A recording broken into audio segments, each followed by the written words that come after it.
Calamity mod is an addition to regular Terraria, which fundamentally changes the way you play the game, from boss changes to new biomes, weapons, and much more. In this educational piece, me and my friend will be playing through Inferno mode, which changes the already difficult Calamity mod from this to this. Oh, you're doing that! What the? I cannot process what the. No!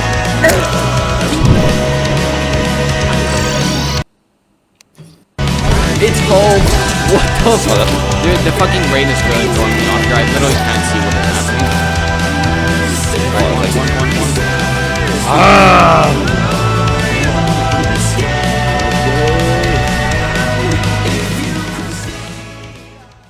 After getting started by chopping down some wood, I realized something crucial. If you're going to spend 30 hours of your life dying in 2D Minecraft, you might as well do it correctly. So then, why are we mining? You go to the left, I'll just explore the right. Alright. Because in order to protect ourselves from our unfortunate demise, we need better gear. Yeah, there's a zombie on the left here. So off we go to spend 3 hours mining and losing our minds down in these caves. The mining in modded Terraria is considerably more enjoyable than in regular Terraria. Which would you rather? Mine one block at a time at an extremely inefficient rate, or alternatively,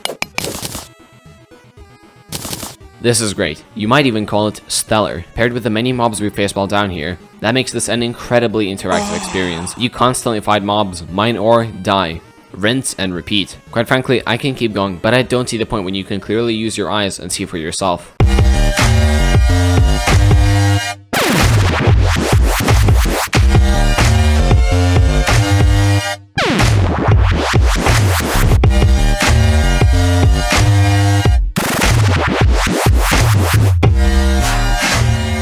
Bro, you're doing that! When you explore the world and constantly challenge yourself to your very own limits, whether you like it or not, you will progress through the game. So when I was playing by myself on a Tuesday morning at 6 AM and I found an underwater cybergenetic hydroplaner station, my gamer senses got excited. Because what would you do? Wait for your friend Ded Внутри, which roughly translates to grandpa inside, and then raid the lab with him, or go explore on your own. And I'm not going to answer that hypothetical question, because it's not fucking hypothetical. When we make our way inside, we get assaulted by sentient machinery. That is until I swiftly defeat them by encasing them in a wooden box. Down here we have power cell factories, which we would eventually turn into the worst fucking money farm ever made. Chests which are caked up to the bone with sweet goods, none of which I know the purpose of. I fucking love all of the new structures that the mod adds. For example, this giant mushroom shrine I found in the glowing mushroom biome. Upon entering the area, I canonically got cursed by the mushroom spirits. However, this curse does not let itself known yet. Upon returning to our humble base, I found the traveling merchant. So after buying out his entire stock of dynasty wood, red and blue dynasty shingles, I realized our current living conditions suck shit. And what better way to relocate ourselves closer to the surface than to build our very own headquarters right beneath it.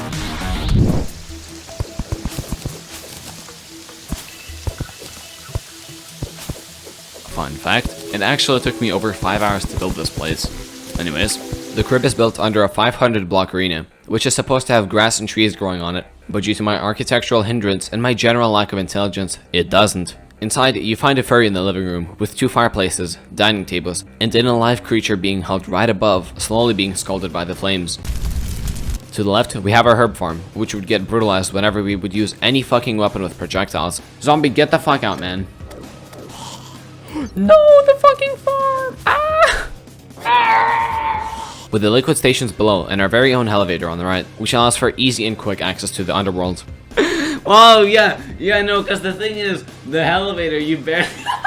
Now, I know that our base has left you stunned, but fret not, because I have not shown the golden goose yet, the creme de la creme of our base. The worst fucking money farm ever made. Essentially, batteries get produced out of thin air, shattering the space-time continuum and the fabric of reality itself, which supplies us with AAA batteries we sell to NPCs for that cold hard cash. Previously, we used to have to organize our chests to make sure we don't steer into utter chaos. This was an incredibly big inconvenience, especially in the late game when you have hundreds of different items at once. But why would we bother organizing our chests one by one like fucking virgins when we can instead simply access the storage heart and deposit all of our goods into a communal storage system?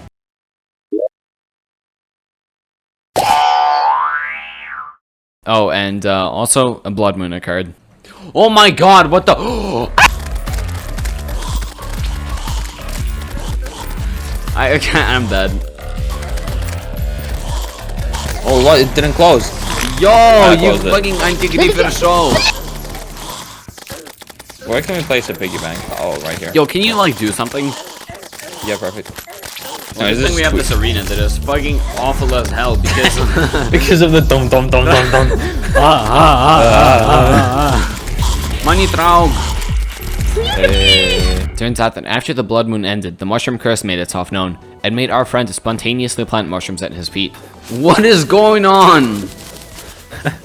What the fuck are you doing, man? Looking back, I still don't know what caused this. Oh, and by the way, on this adventure I decided on the rogue class, while the skits I was playing with went for melee, because after all, you can't spell manslaughter without man's laughter. Anyways, after finishing the houses and getting a generally good set of gear, we were confident in our ability to fight the Desert Scourge, a worm that resides in the desert that can be called upon by using the Desert Medallion. Doing so activates the secret therapy mode, in which you'll be forced to go through the 7 stages of grief. The spikes you summon hurt, and so do the sandballs. And to the dismay of my happiness, so do the tornadoes. Trying every boss fight over and over again until you learn all of their attack patterns and finally learn to easily destroy them is the core aspect of progressing through Calamity's Inferno mode.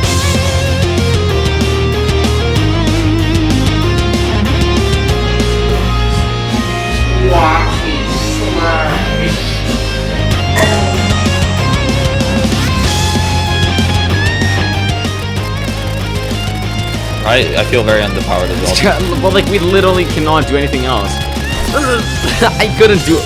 Oh my god, yes! Yeah! Oh. Ah! That was actually... After the Desert Scourge, we get notified that the depths of the underground desert are rumbling. This, in my opinion, can only mean one thing. Remember the underwater lab? That lab is located in the Sunken Sea, a biome located directly under the underground desert. Using the ocean crust, which we got from the Desert Scourge, we could now breathe underwater. That includes the Sunken Sea. All of these common factors collectively aligned into my very own hypothesis. So in order to test our newest theorem, we decided to explore the sea. What could go wrong, we thought to ourselves. The answer? Everything. Alright, fucking let's try it then. It's, okay, that's not good. I'm dipping. It's home! What the f- Stop it! Stop it!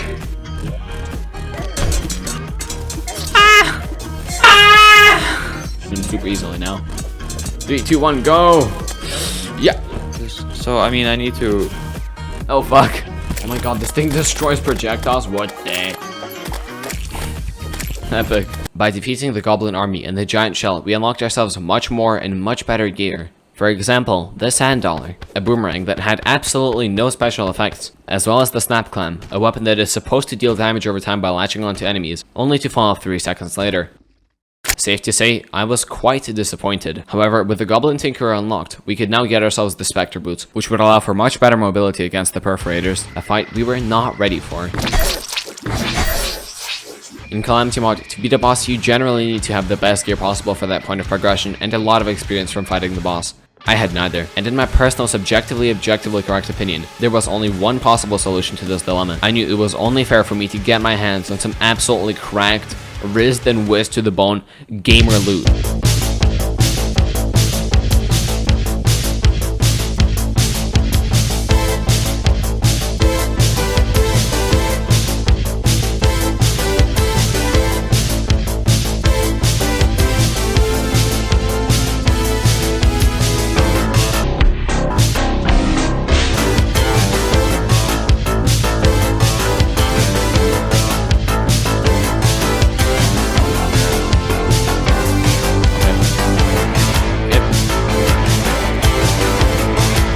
You got the stuff. Go to the right, go to the right. Okay. I can Still got like 1,000 health. What? You still got 1.7k health. Easy! Huge, dude. Let's fucking go. Let's go. We fucking beat him. Barely fucking beat the boss. Now we can actually kill anything in the entire game. Literally anything. When I said that, I was not kidding. With a dash, we instantly made our way to the mushroom biome to do everyone's favorite boss fight, Krabulon. Because one thing you have to realize is that we are cultured gamers who know the importance of a dodge. Take every single fight we previously had and add a dodge to them. Any and every fight is now a piece of cake, or at least a metaphorical one. Because once you get a taste of that gamer cake, you can never get enough. Fuck, I'm dead. Yo, I need to die next. Yes. Ah! Hey!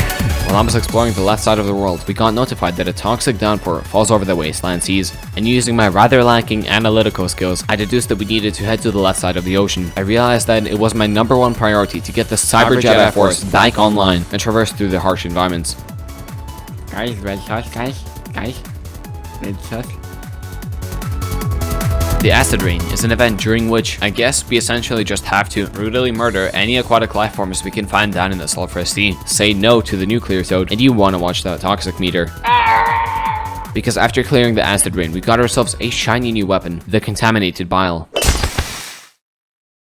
This exact moment right there is when you can clearly see in my eyes that I could not do this any longer. I was completely done with even the concept of Rogue itself. I had gotten so tired that after spontaneously blacking out due to a lack of serotonin, an ancient spirit had taken over my body and forced me to work against my very own will. I had begun construction on a gemstone farm, which would indefinitely supply me with useful gems to make my transition from rogue to mage that much easier. While building, I triggered an ancient evil that spewed fire out of the torches I had placed with my own 2 hands. This was, in my opinion, an extremely clear sign by the universe itself that this place was sacred. By proving my sheer willpower and commitment to the art of sorcery, I had gained Torch God's favor. Activating it instantly proved to me that I had made the right choice by choosing to switch from the filth that was previously known as Rogue. After constructing my very own gemstone farm and making myself the new jungle armor to increase my spellcasting capabilities, I thankfully realized before it was too late that my fit was absolute trash. It was indeed on the silly spectrum. You might even call it wacko mode. By making the Belladonna Spirit outfit, I canonically got turned from a weak wannabe mage user into a mythical beast you would find in a forest, searching for its next prey to hunt. Alongside my fearsome appearance, I'm rocking a staff that throws burning pumpkins at my command, and a magic gun, whose projectiles visually resemble, I don't know, maybe a water-based projectile that would slow enemies on hit. And this is where you would be categorically incorrect. In actuality, this is a weapon that is the physical manifestation of death. Because you'd come to find out that this weapon is a shotgun which shoots 3 bullets at once, paired with a shark tooth necklace which makes our attacks reduce enemies' defense, and the Sky Glaze, a magic weapon which summons exploding feathers from the sky. I think we're once again unapologetically over fucking qualified to destroy anyone. And I'm gonna cream over the absolutely incredible game design, but I fucking love how you progress up until the point where you can take down any enemy easily, only to be slapped in the face and thrown in the trash, just for you to realize that the power you thought you had, you in fact don't, which coincidentally brings me to the brain of Cthulhu. That's actually what they call me. Alright, 3, wait, no, wrong hole. The relatable, guys.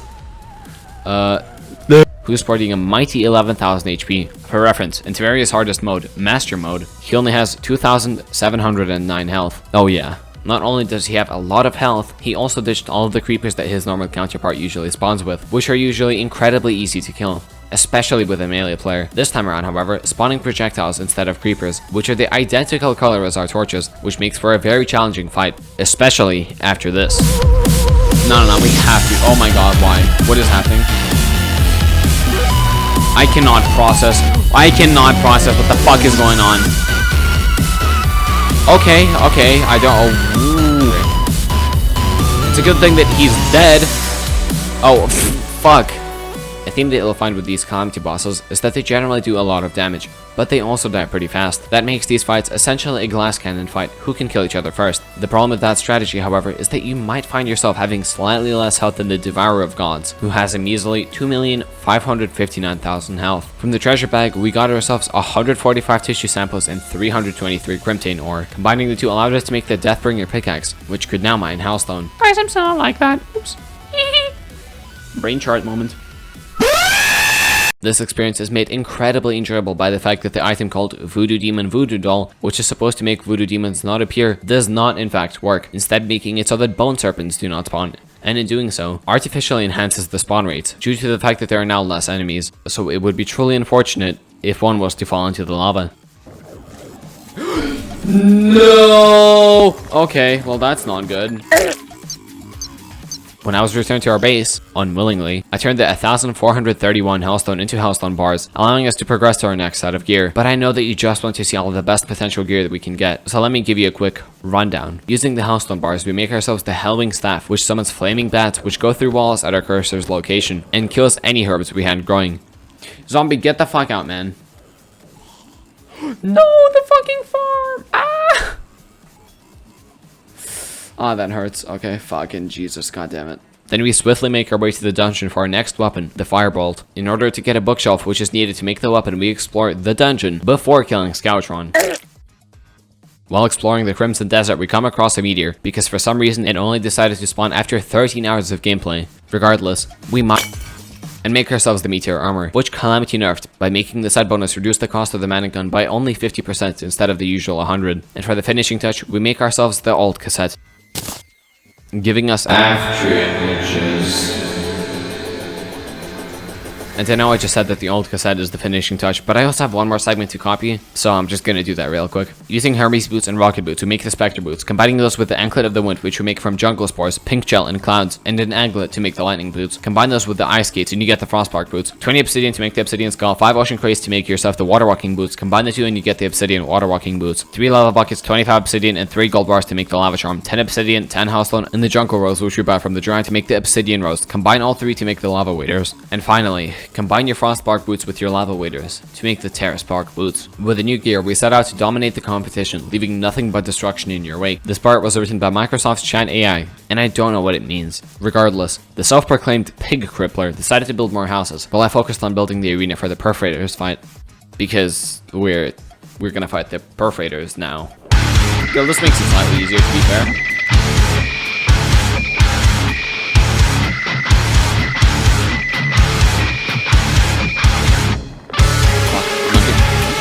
That shit. Oop, okay. Well, fucking L, dude. If you're not ready for the grind, then you're not ready for the grind. What can I say? Oh my god! Is it dead first? Yeah. Oh my god, more shit. Okay, now we're good. Killing the boss gave us the Bloody Worm Tooth, which is now utterly fucking pointless because you can no longer combine it with the Worm Scarf in pre-hard mode. We also got some blood samples, which you can make into gear, but that is simply not a good strategy. And because we are real gamers, we don't settle for mediocre gear. A seasoned Calamity vet knows that after slaying the Perforators, the goods are in fact located in the skies.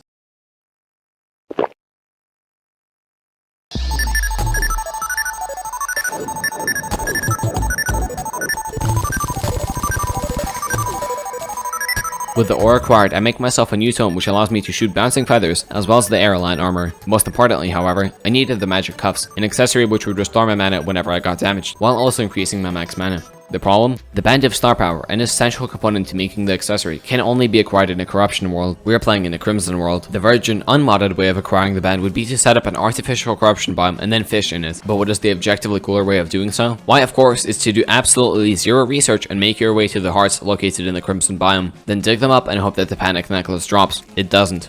Natural virgin move? Make a new world and destroy them. However, why do that when you can instead fish up a crimson loot box, convert the box into a panic necklace, and then data march the panic necklace into a band of star power, resulting in me having the magic cuffs. We are currently exploring the underworld in search of the Brimstone Crag, a completely new biome which Calamity adds, in order to find the melee player a new weapon. While I was exploring the right side, I accidentally came across the official Underworld Biosensor Lab, where we find more power cell factories, as well as the Murasama, a weapon that we are not able to use until we beat Yaren. So instead of, I don't know, telling anyone how I got it, I decided it was a much better idea to use it for tomfoolery instead. Now don't ignore the fact that I'm holding it by the blade. You're gonna have it. What? What do you mean I found it in the chest?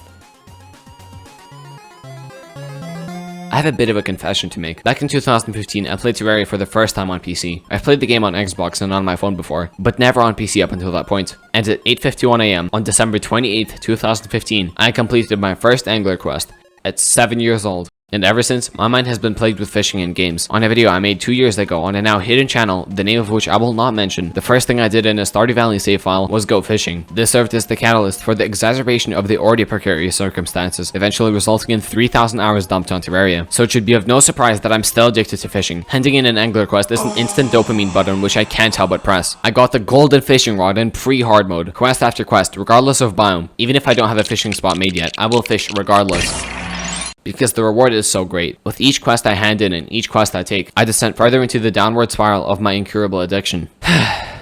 Dude, fishing is fucking great. And this right here is when I canonically turn into Fisher Corvus, which, as Microsoft's AI tells me, indicates a fisherman who is cunning and resourceful, or who has a dark and brooding personality.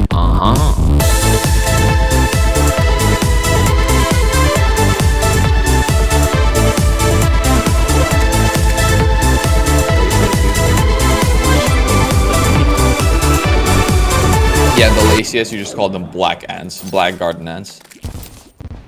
I ain't got this thing.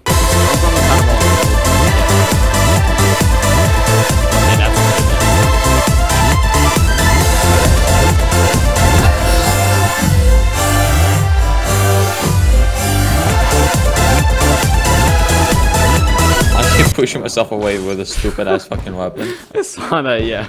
With Queen Bee defeated, we're able to make fucking nothing because none of us are playing Summoner. I did, however, get the Bee gun, along with the Bee Sharptooth necklace, as well as the Bee pack. Calamity also has a community-made mod that adds even more Bee-related items, but in my honest opinion, I think that would be too much. With the new gear, we made our way to the Skeletron arena, which I have no recollection of building. In Calamity's Inferno mode, Skeletron does this fun little thing, where he always stays at the top of the screen for one player, and this becomes an issue because you have to run around during the fight, because if you try to huddle up with your friend and just fight him, that usually results in death. Despite the challenge, however, we eventually managed to take him down and get access to the dungeon, which would usually be a challenge, but with our current gear, the only real challenge lies in the bosses, is what I thought 20 minutes before grinding for golden keys, a resource required to open the golden chests. This experience was made even more fun by the fact that once we got the alchemy station, the tanky guy with 40 armor decided to leave me by myself. The dungeon is quite an experience in regular Terraria as is, but add a few mods and you might find yourself jumping down a tunnel leading into what can only be described as the Sacrifice Station, which is when I canonically once again become the sacrifice of the enigmatic oracle and now have a choice to make. Do we A, go to the underworld and run around opening up useless fucking chests, or B, do we go to the abyss and get absolutely banging gamer loot? Alright, let's go.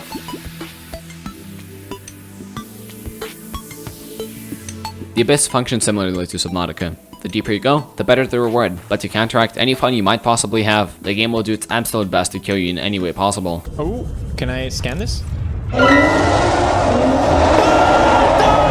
Not only that, but we're also handicapped by how deep we can go based on our gear. After a certain point, we lose too much oxygen too fast, resulting in...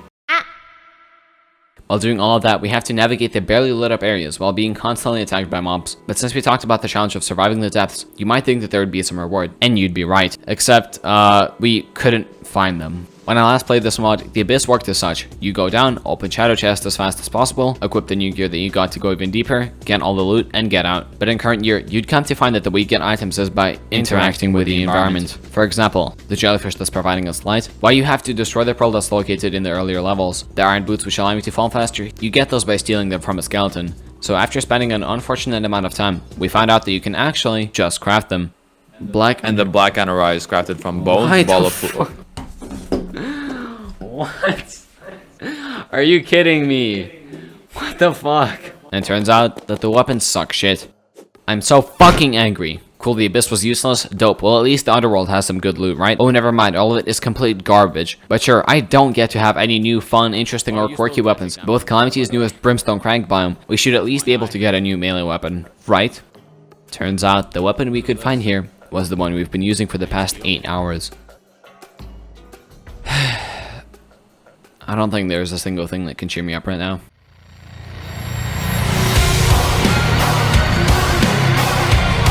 Okay. Dude, the fucking rain is really throwing me off here. I literally can't see what is happening.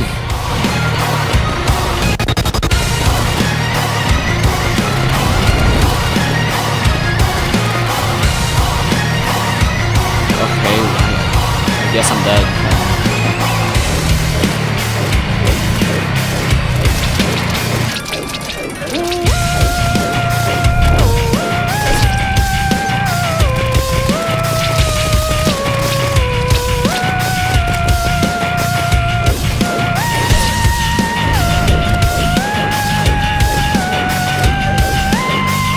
There's no way that's the whole fight. There's actually, this is the first phase.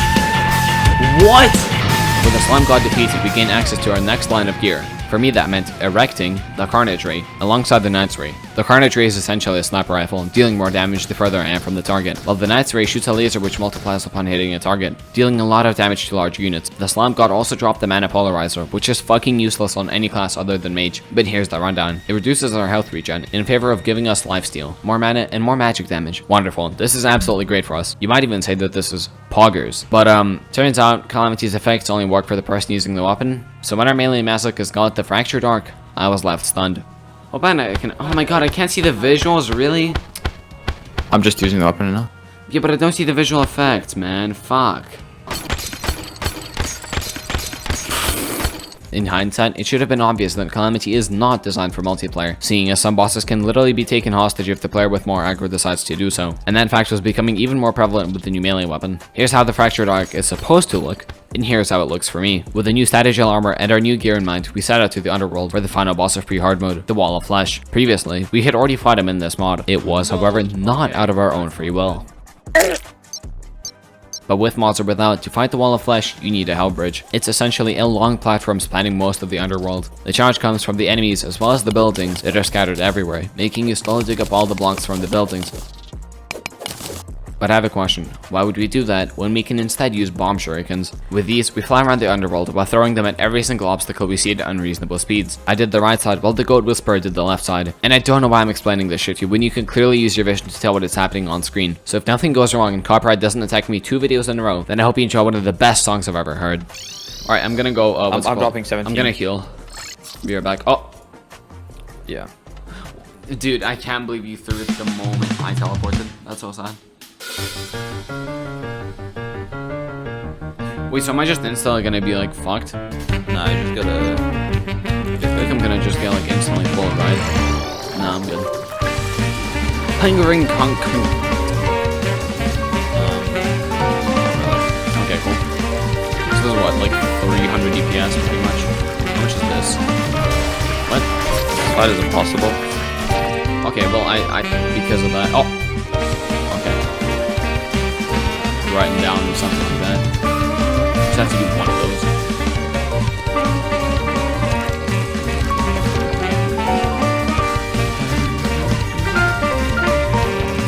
Oh wait, there's fucking lasers that are like. Oh god.